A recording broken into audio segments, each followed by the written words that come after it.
Ladies and gentlemen, welcome back, welcome back, welcome back. This is a very, very special episode. The most special, possibly, episode of an Evolved Review ever. I am your host, James Caleb Kitchens. I am joined each and every single week by none other than the man who has seen more wrestling content than anyone in the known universe, the known multiverse, Caleb Stovall. Welcome back, my friend.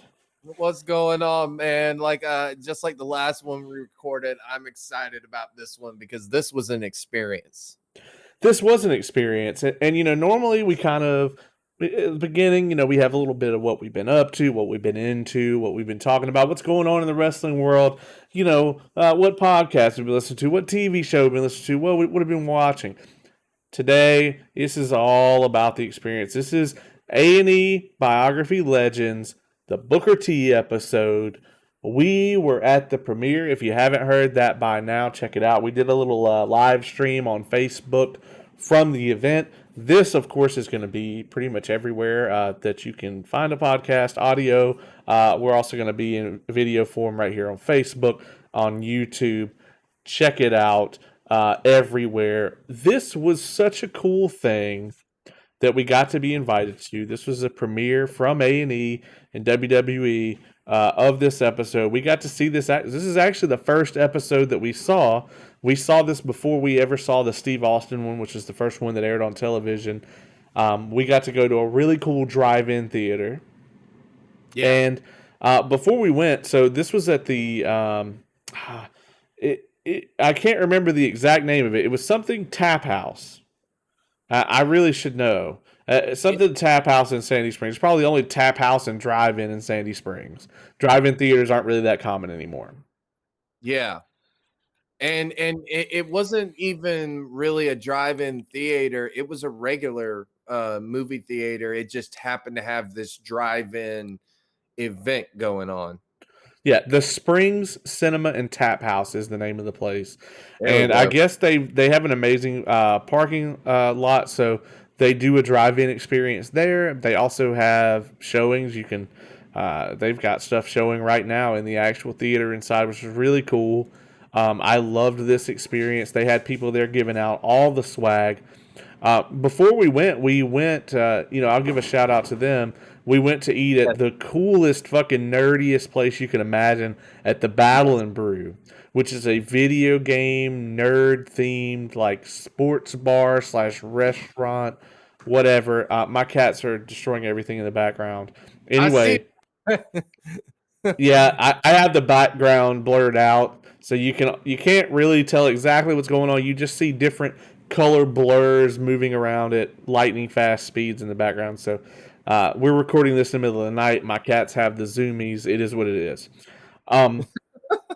Anyway, Battle and Brew was incredible. They have a bunch of really cool themed drinks and whatnot. And we left there. The food was amazing.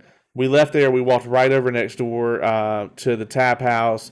Got our spot in line. We got some amazing swag. The popcorn holders or buckets, whatever the hell you hold popcorn in, were totally WWE themed out. The cups were WWE themed out. And kind of the coolest thing, I've got it here. It's making its debut on the podcast. Look at that.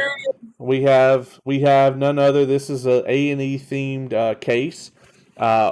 We open this up inside. And we have, I still got like the paper and everything here, taking a good care of this. This is a little miniature championship belt, and this is the same quality that you would get ordering any of the replica belts off of WWE. This is an actual leather strap. You probably can't see it on the camera here, but it's got a little genuine, that's what this is right here, a little genuine WWE stitched right into the leather. It is a official, authentic replica championship title from WWE.com. It actually has a seal of authenticity with a serial number here. Once again, my camera is set to focus on me, so it's probably going to blur out anything I try to put it on there. But this is a cool thing. We are calling this the official and Evolved Review Championship. Yes. So whenever you see me recording this, just know that this title belt is usually somewhere in the room. Yes. So that was a neat thing. It was a cool experience, man. They had the little app, and you could just order stuff out to your car.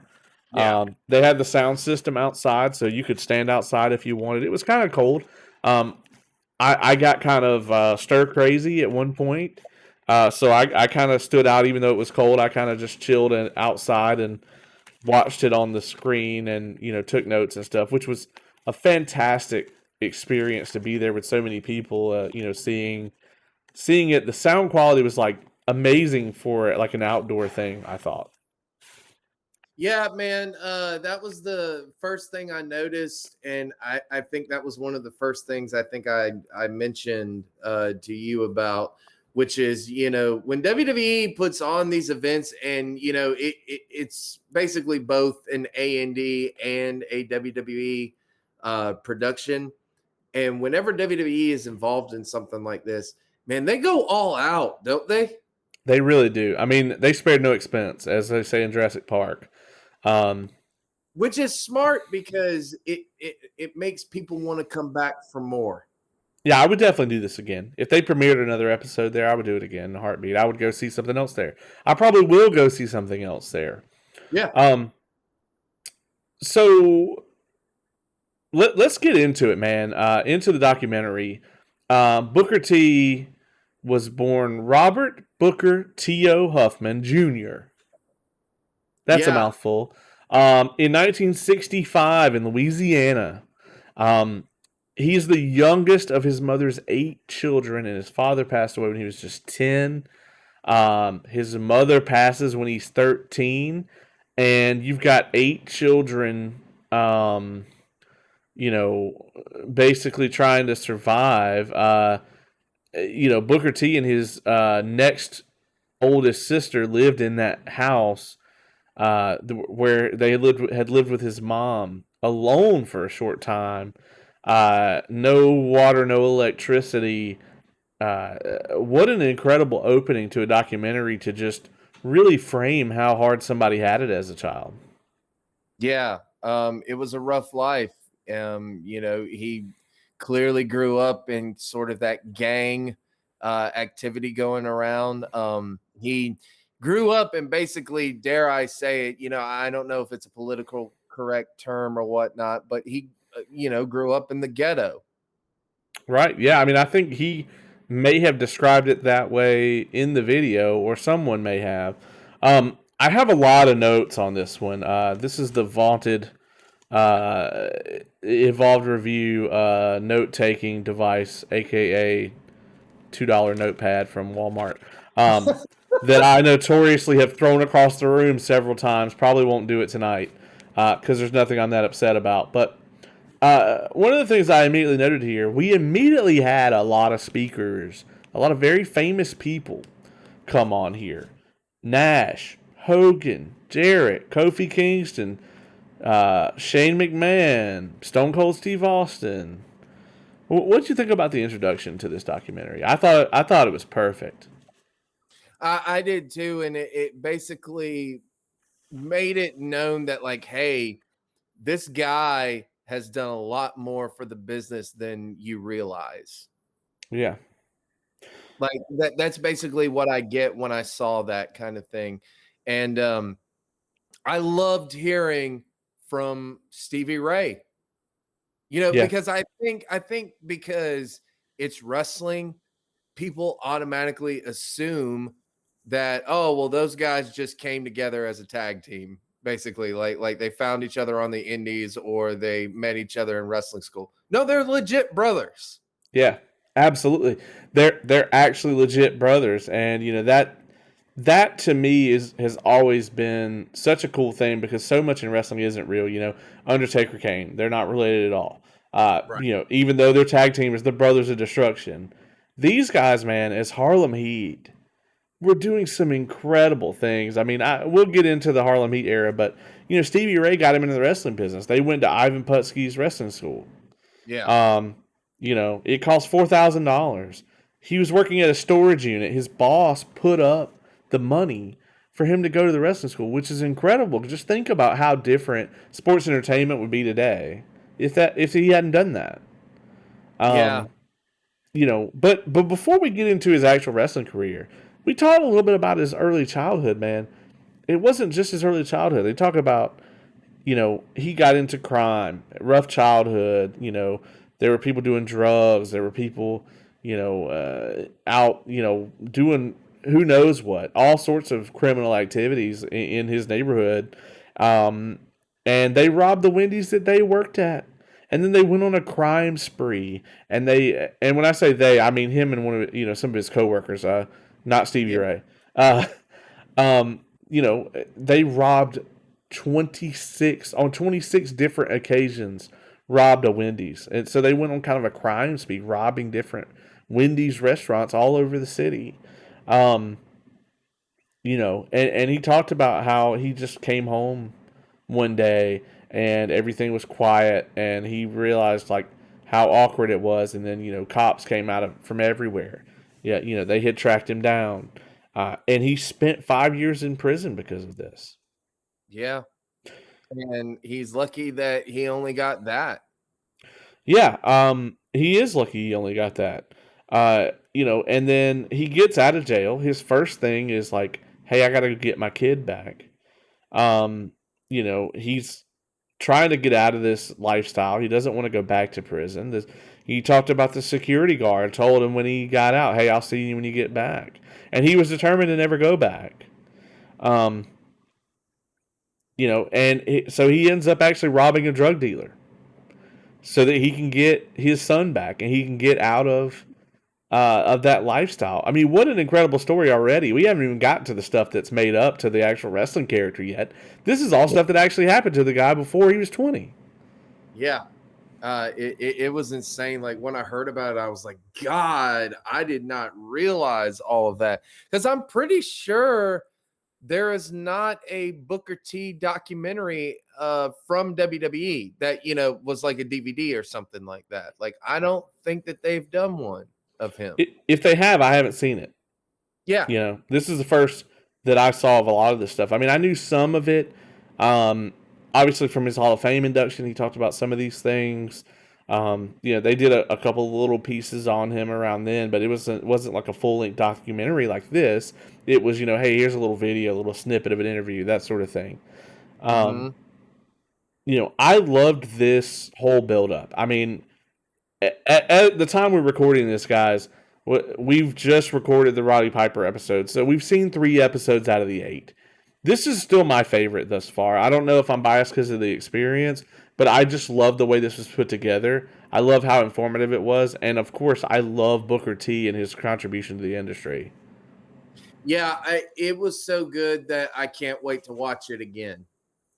Yeah, agreed. When it comes out, I'm going to watch it again. Even though I've been watching these on the A&E app, which I guess we should have been talking about how to watch these, because it's actually kind of hard. I've been watching them on the A&E app, and if I have to watch, so in the 2 hours on A&E, you get about 70 commercials, but they only have like 6 commercials that they show. So I've seen this damn psoriasis medicine ad like 70 fucking times. Okay. And I will suffer through it another 70 for this episode when it comes out. Yeah. I will sit through it because it's that good, and it'll help us relive a little bit of the experience that we had. Absolutely. So he gets a job. He gets out of jail. He gets his kid back out of foster care. He goes to work as a security guard. They find out, hey, this guy was in prison, armed robbery. He can't keep the job as security guard. He gets a job working in the storage unit. He connects back up with Stevie Ray. Stevie Ray says, hey, you want to go check out Ivan Putski's wrestling school? It's $4,000. His boss puts up the money. Okay. They go to the wrestling school there for Ivan Putski. And they talked about everything that they had done there. They ended up going to work for the WWA, which is the Western Wrestling Alliance. In WWA, he's doing this character, G.I. Bro. Yeah. The original GI Bro. Which I thought that I mean I really didn't know about that. I had I think heard of it, but I really never knew a whole lot about it. That was such a cool thing, and I think it was a cool preface to see what he was going to eventually be like when he did get a singles run. So many years later. Yeah. And then, of course, he brought back GI Bro for literally like a month during the Russo booking of WCW, which you could only imagine how that went. Yeah. Anyway, they bro. That's about it. Yeah, that's about it. Texas Western Wrestling Alliance had closed down. They went to Texas All Pro Wrestling. Then they end up in the Dallas-based Global Wrestling Federation as the Ebony Experience. With This, Bill Watts. yeah, and this was such a cool, I think, um, you know, just a precursor to what would eventually be Harlem Heat. Yes, absolutely. I though was I was wondering though if you were going to use that word to describe though their kind of experience down there, because that was not so cool. No, I Um, mean, very uncomfortable. I will say, I don't think I've been that uncomfortable with one of these documentaries like I have this moment. yeah, I mean, I'm really glad that they talked about the racism that they experienced from Yeah, the fans there. I'm not glad that it happened, obviously, but here's the thing. I have seen stuff like this in 2020.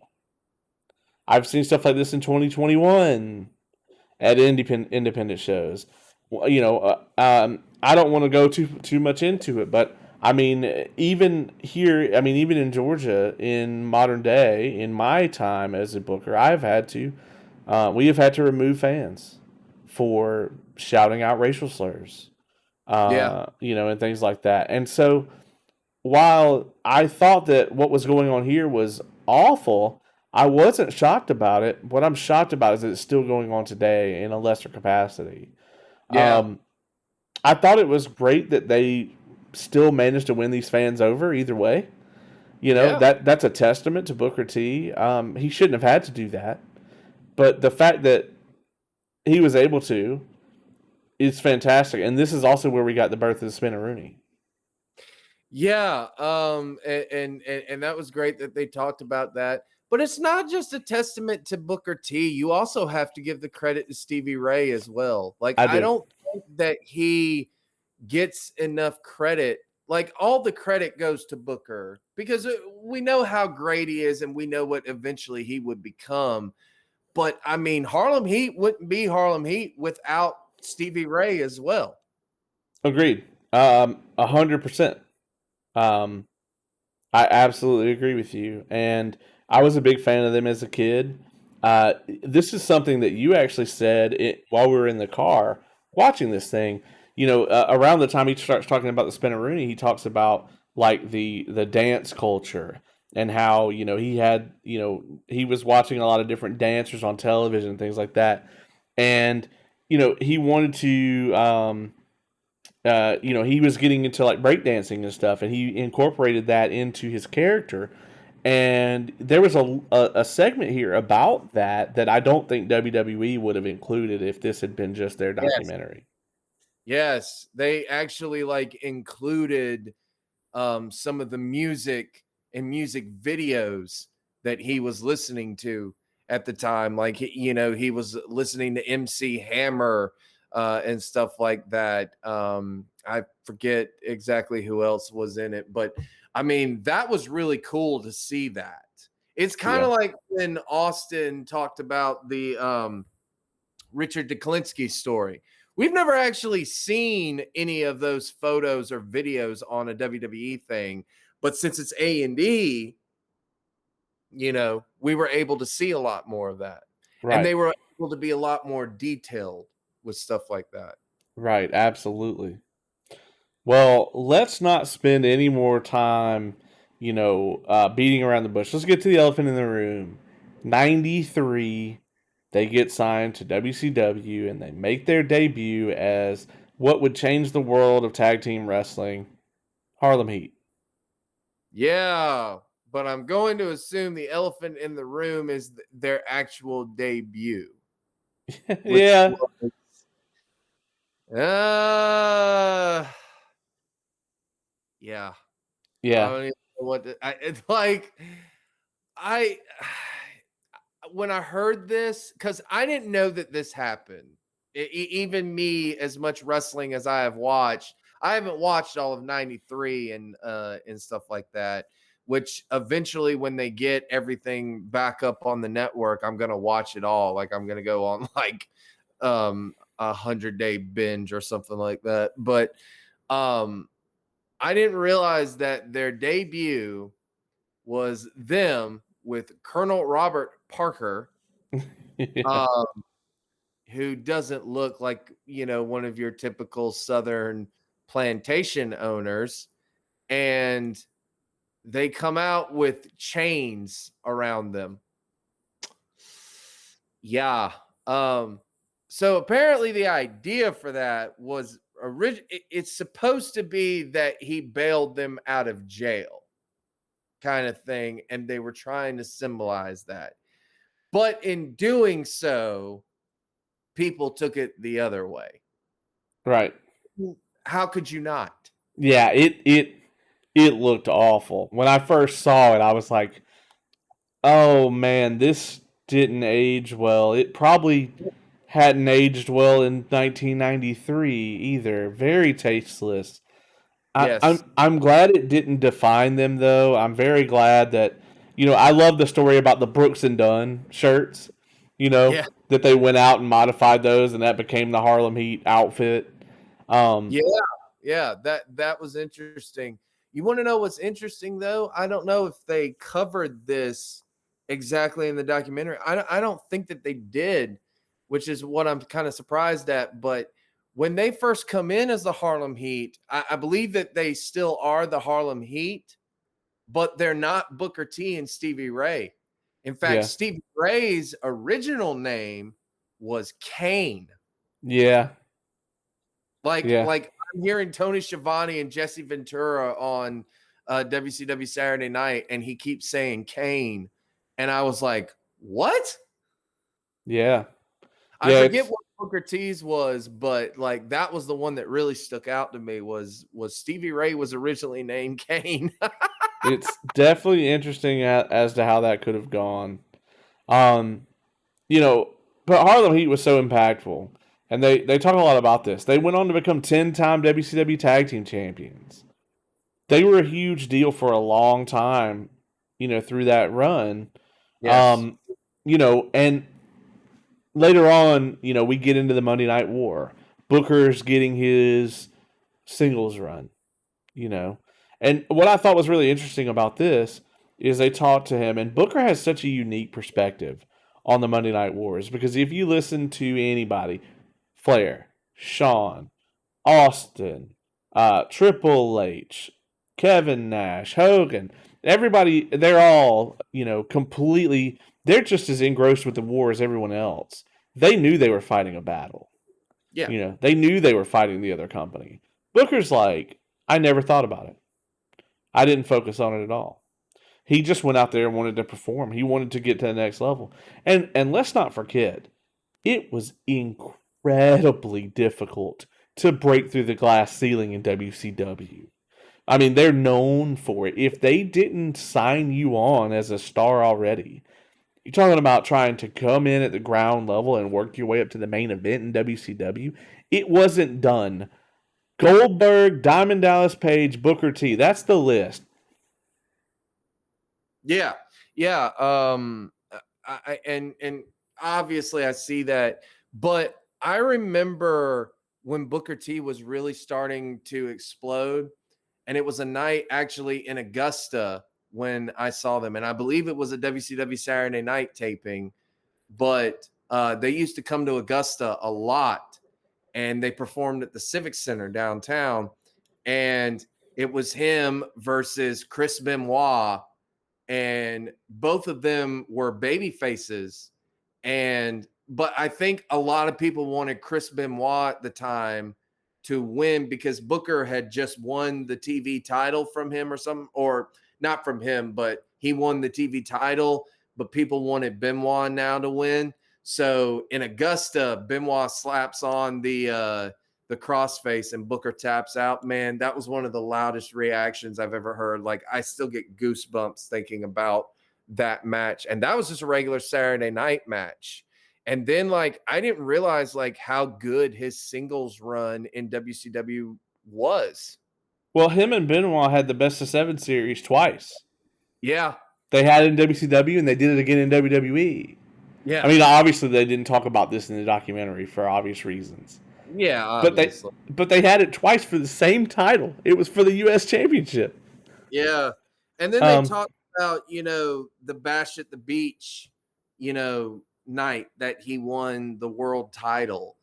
And that's such an interesting story to me because if they hadn't have tried to screw Hogan over and Vince Russo do that stupid ass blurring the lines so much with wrestling that it's like you don't even know what's real and what's like everything in WCW was a shoot basically. Yeah. In 2000, and Jarrett lays down and stuff like that. Like, if none of that had happened, you kind of wonder where Booker's career would have ended up. Because after that, like when he won the title, people saw him as a main eventer. Yeah. I mean, that whole thing, with the match with Jarrett was actually quite good. Yes. It was probably one of the better things that ever happened under Russo WCW, other than Vince buying it. You know, that was I like the fact that Vince bought it, but well, I liked it. It was very good for Booker's career. yeah. In the terms of Booker T. As a matter of fact, it was. I mean, if I've got to choose, right, Vince McMahon buys WCW, or it continues to be run by Vince Russo. I'm picking Vince buys it every time. Yeah. I mean, I can see that obviously. Yeah. But that's a different story. But yeah, Booker then goes to WWE, and they touched on this in the documentary. Think about this: your first night in the company, they want you to do a spot with arguably their guy, their biggest star ever of all time. Yeah, of all time, and you injure him. Right. And they talk about this a lot. I mean, if Austin, they mentioned this in the episode. If Stone Cold had been a different guy, if Stone Cold had been a Randy Orton or Shawn Michaels, then this goes very differently. Because Austin had more clout than either one of them. He literally could have gone to Vince and said, "This guy's dangerous. I don't want to work with him." But Austin looked at the footage. He saw everything. And he realized, hey, this was nobody's fault. It just happened. And they went on to have such an amazing angle. I mean, to me, the supermarket brawl. It's one of the greatest things ever. It is the best backstage, out of the ring segment in the history of ever. This was the first cinematic match. That's what this was. And it's still the best one by far. It was tremendous. And it's a testament to what Booker knew that he had to do. But it's also goes to show you how fucking entertaining Stone Cold is. I mean, I could watch that segment every day. Yes. It holds up to this very day as being one of the most amazing things to ever happen in the history of wrestling. And I'm so glad that we got it.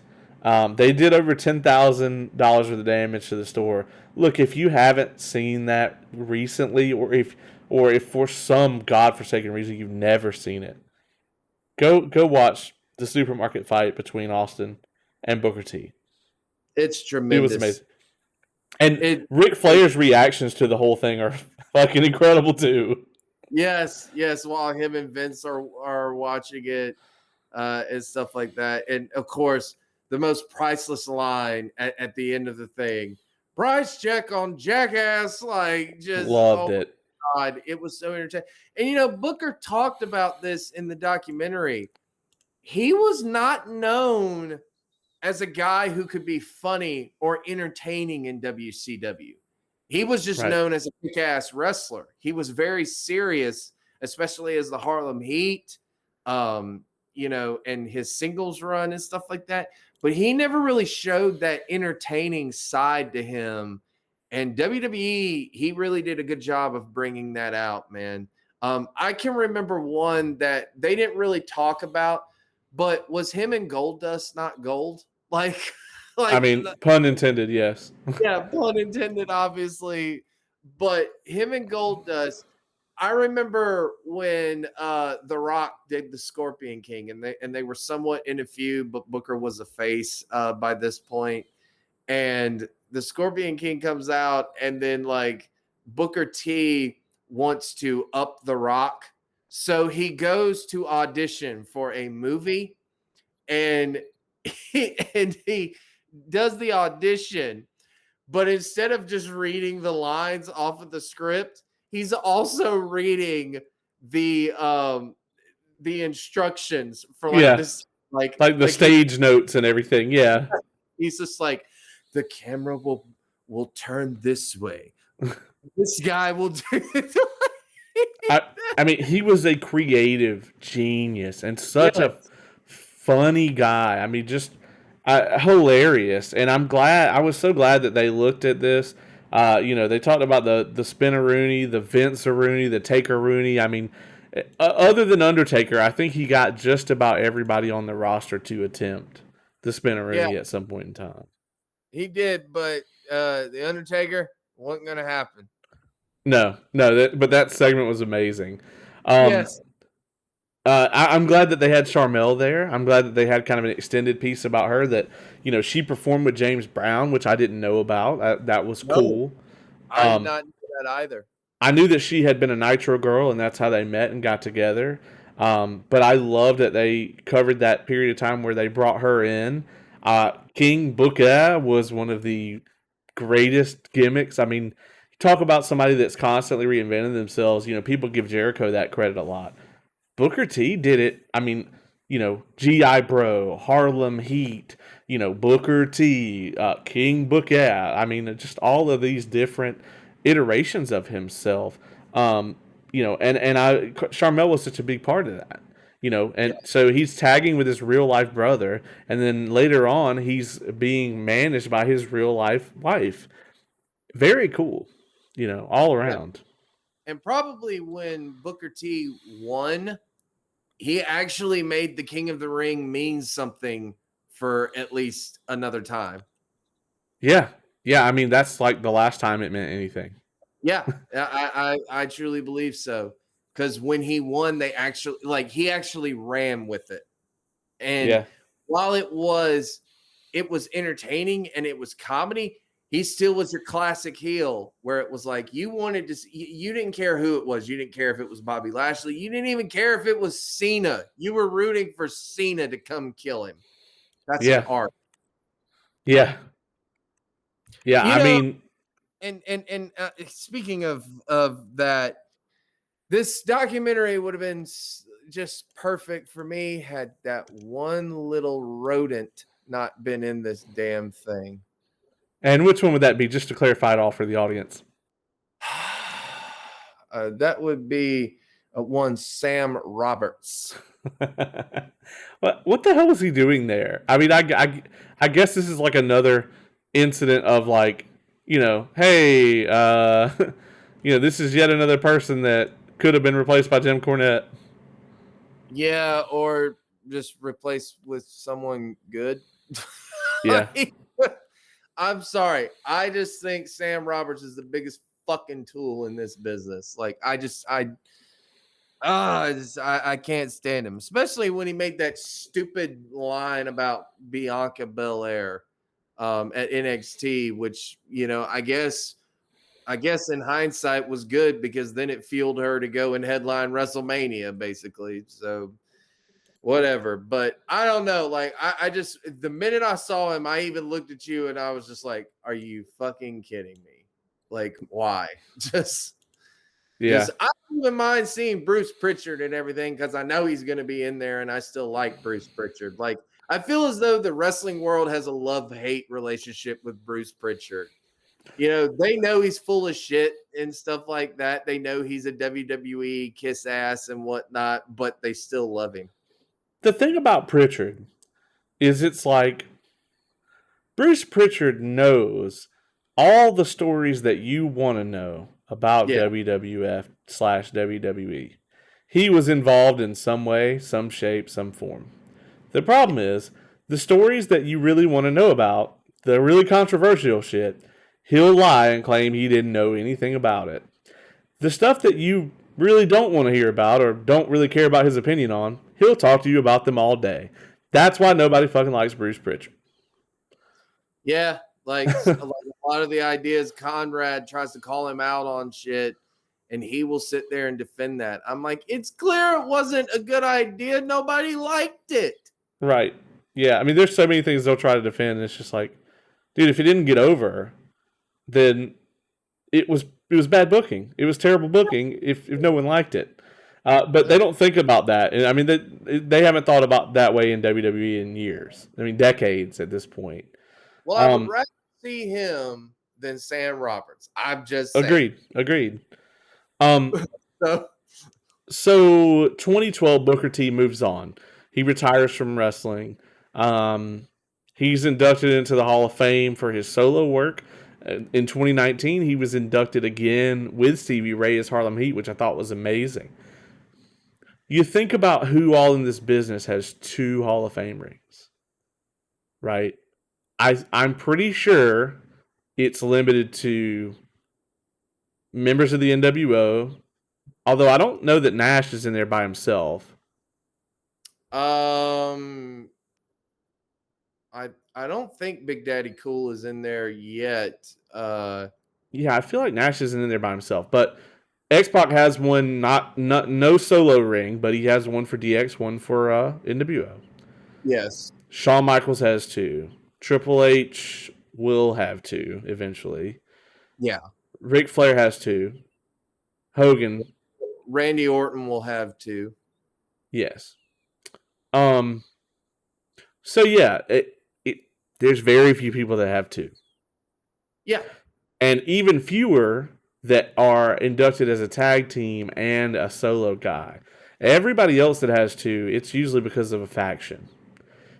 I don't actually know of anyone else that's in there as a tag team and a solo guy. Not to my knowledge. I mean, I can't think of anybody. But you have to acknowledge the Harlem Heat. Yeah. Because I mean, you look at tag team wrestling and they just, they embodied what tag team wrestling was. Right. And I love that Booker, he retires and he immediately, he starts wrestling school. And it's a damn good one. So Reality of Wrestling is the promotion. It's a really top-notch indie promotion from a production and booking standpoint. A lot of talent has come out of there. I've worked with a lot of talent that has come out of that school. When Yes. somebody has come out of that school, it's one of those places where it's respected, right? Booker T isn't, Booker T is not charging you, teaching you how to bump, and then sending you on your way and putting his stamp of approval on you. It's just not happening. Yeah.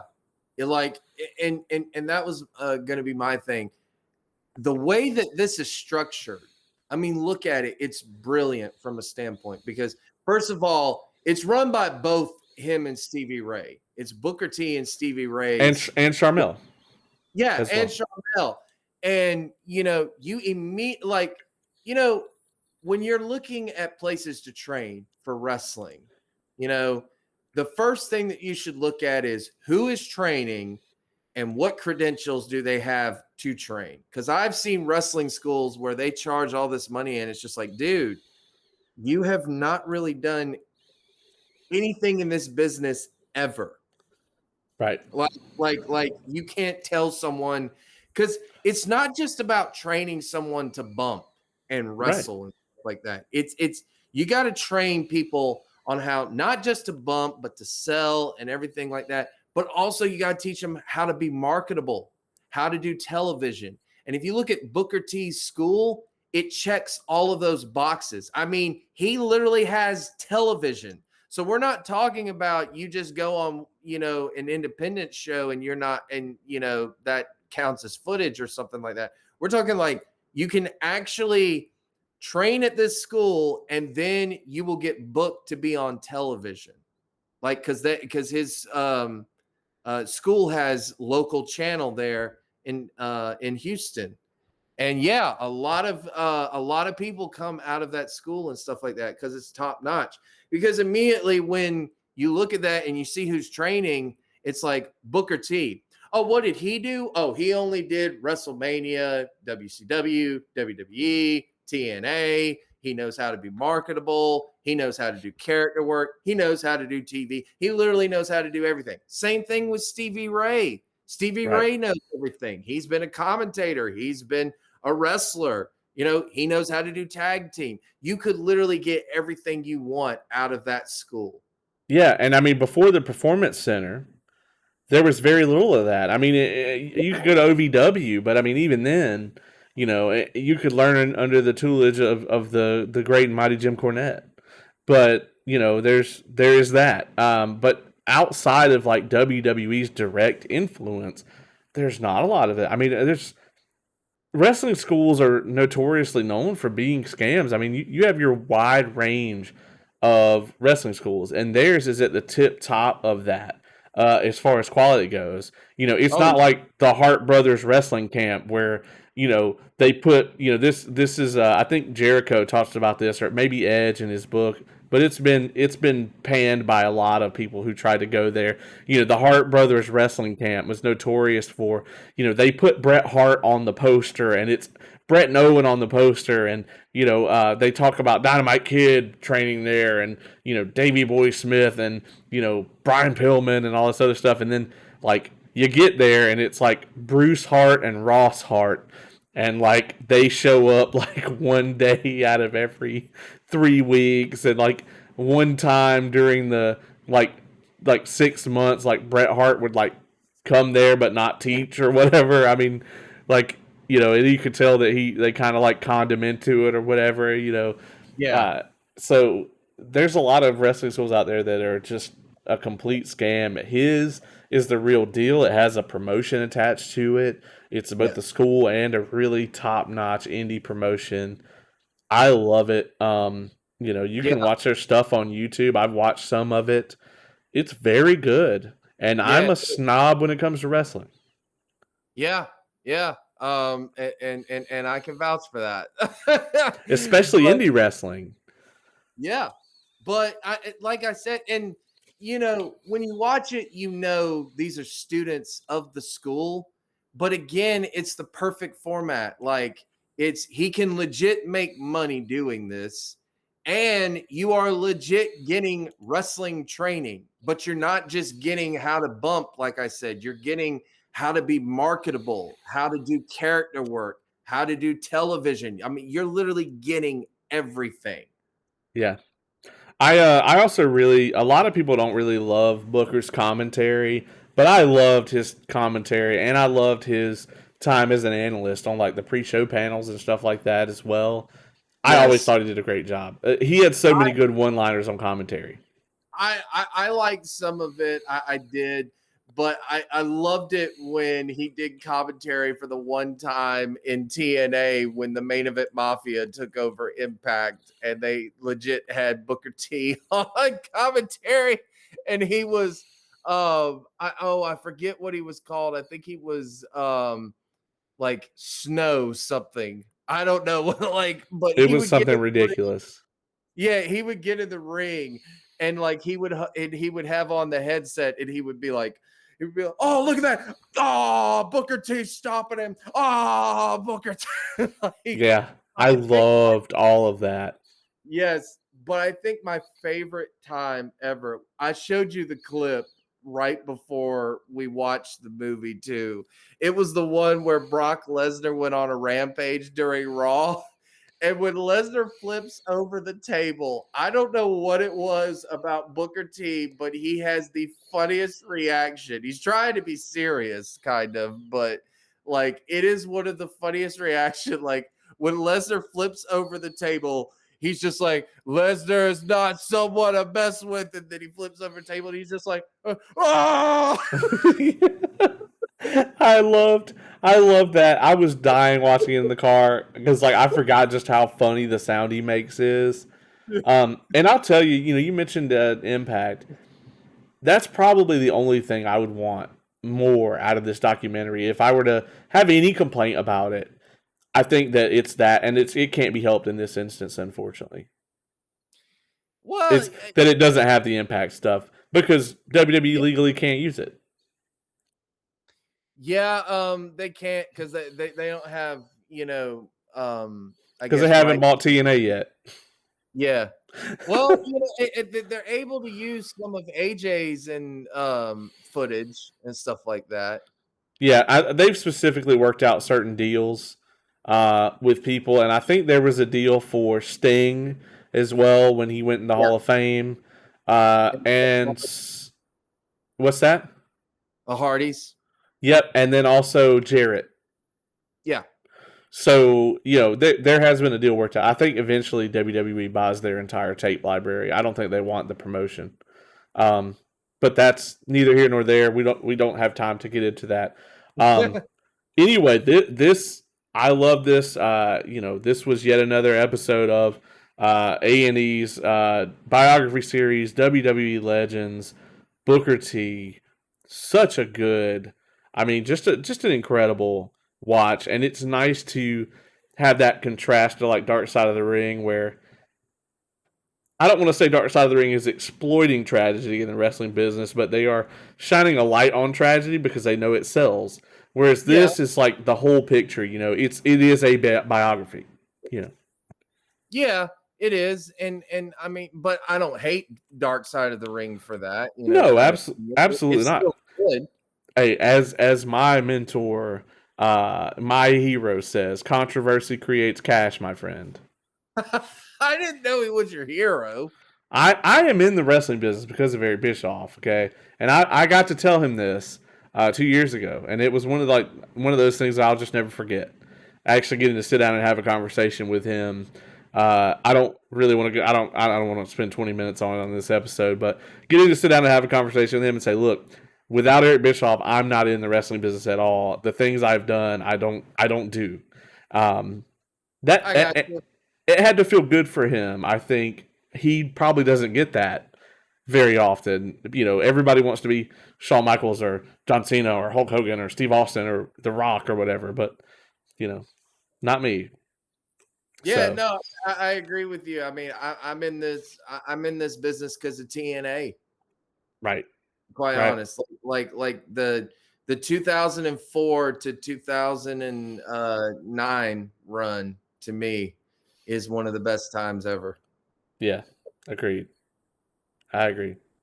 Well, man, let's on that note, man, I think we should wrap this one up. This has been such an incredible just experience from the just from going to it, getting to finally sit down and do the review. Uh, it's been what almost 3 weeks since we watched it, Yeah, and I mean, it still feels like it's so fresh in my mind. Like I can picture all the different parts of the documentary right now. I had all these notes here, but I really barely even had to look at them. yeah, no, I agree. Because it wasn't just sitting down and watching another documentary. We actually had an experience with it and stuff like that, and it was a really cool experience. I've always been impressed by how much WWE pulls out all the stops for that stuff, and it makes, like I said, it's one of the reasons why they are the biggest wrestling promotion in the world. Let's just be honest. This is the reason why. Yeah, it's got a lot to do with it for sure. Yeah. Well, on that note, man, thanks for joining me for this. Thanks for joining me at the premiere. Such a cool, kind of experience. Yeah, Uh, man. we're gonna cover all of these. If you're tuning in, make sure you check out the other ones we've done. Austin, we've done Piper. I'm not sure which one is about to come out, but that's probably going to air before you see this. So, um, it's been an incredible experience, and a little bit more than that. As always, it's been an involved review.